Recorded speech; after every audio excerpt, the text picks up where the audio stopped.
नमस्कार दोस्तों, PSSM blessings परिवार वडोदरा से मैं मिशा गुप्ता जेजी नाइट द्वारा लिखी पुस्तक रामथा द वाइट बुक के ऑडियो नंबर 4 में आप सबका हार्दिक स्वागत करती हूँ। पिछली कड़ी में हमें रामथा अपने बचपन की अति कठिन परिस्थितियों को हमें बता रहे थे। रामथा आगे बताते हैं, मैंने अपनी प्यारी माँ की मृत्यु के लिए अपनी छोटी बहन को दोषी नहीं ठहराया, जबकि उस छोटी लड़की ने मेरी माँ की सारी शक्ति चूस ली थी। मेरी बहन को अतिसार हो गया और वह अपने अंदर जाने वाले भोजन को शरीर में रोक नहीं पाई और इसलिए उसने भी अपने शरीर की सारी शक्ति खो दी। मैंने अपनी माँ और बहन को एक साथ लिटाया और लकड़ियाँ इकट्ठा करने चला गया। मैंने उनके ऊपर लकड़ियां रख दी और अग्नि प्रज्वलित करने के लिए रात में चोरी छिपे चला गया। मैंने अपनी माँ और अपनी बहन से प्रार्थना की, जिनसे मैं बहुत प्रेम करता था। फिर मैंने लकड़ियां तेजी से जलाई ताकि उनके शरीर से निकलने वाली दुर्गंध एटलांटियंस को परेशान ना करे, क्योंकि अगर ऐसा होता तो एटलांटियंस उन दोनों के शरीर को रेगिस्तान में फेंक देते, जहां लकड़बग्घे उनका शिकार करते और उन्हें फाड़ देते।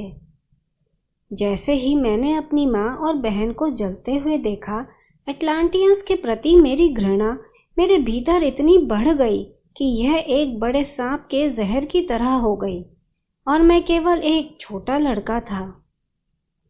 जैसे ही आग से दुर्गंध और धुआं पूरी तरह घाटी में फैल गया, मैंने अपने लोगों के अज्ञात ईश्वर के विषय में सोचा।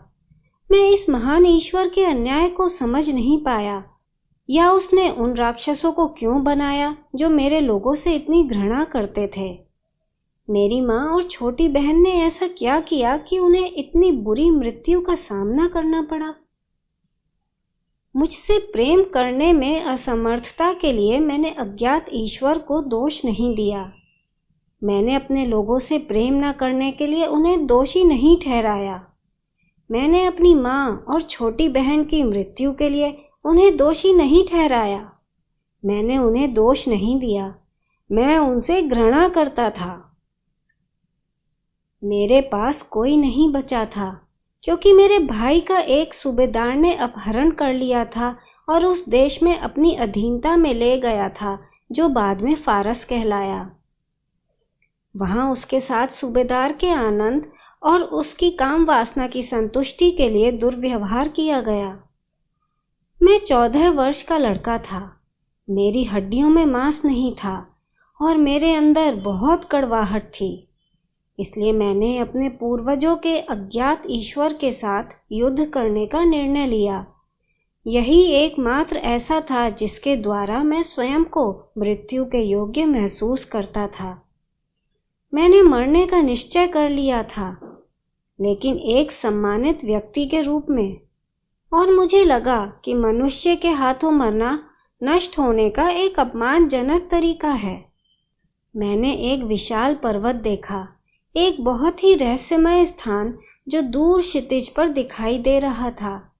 मैंने सोचा था कि यदि कोई ईश्वर होता तो वह वहां रहता, हम सबके ऊपर, ठीक वैसे ही जैसे हमारी भूमि पर शासन करने वाले लोग हमसे ऊपर रहते थे।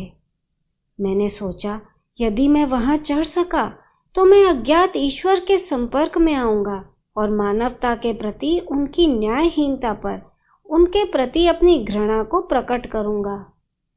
मैंने अपना फावड़ा छोड़ दिया और रास्ते में टिड्डियों, चींटियों और जड़ों को निगलते हुए इस महान पर्वत तक पहुंचने के लिए कई दिनों तक यात्रा की।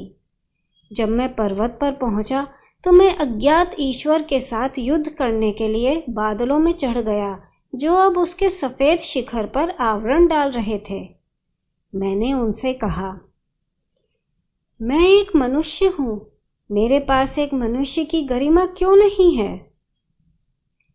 और मैंने मांगा कि वह मुझे अपना चेहरा दिखाएं, परंतु उन्होंने मुझे अनदेखा कर दिया। मैं अपने पैरों पर गिर गया और हृदय से रोया, जब तक कि मेरे गिरे हुए आंसू जमकर सफेद नहीं हो गए। जब मैंने ऊपर देखा तो मैंने देखा कि एक अद्भुत महिला मेरे सामने एक बड़ी तलवार पकड़े खड़े हुए थी।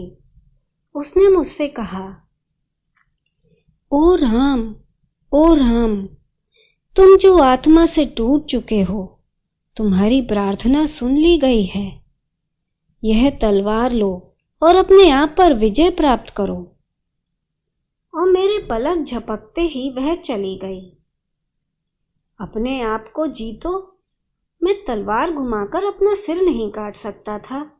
मेरी भुजाएं तलवार की मूठ तक नहीं पहुंचेंगी। फिर भी मुझे इस महान तलवार में सम्मान का अनुभव मिला। अब मैं भीषण ठंड से कांप नहीं रहा था, बल्कि मुझे गर्माहट मिल रही थी।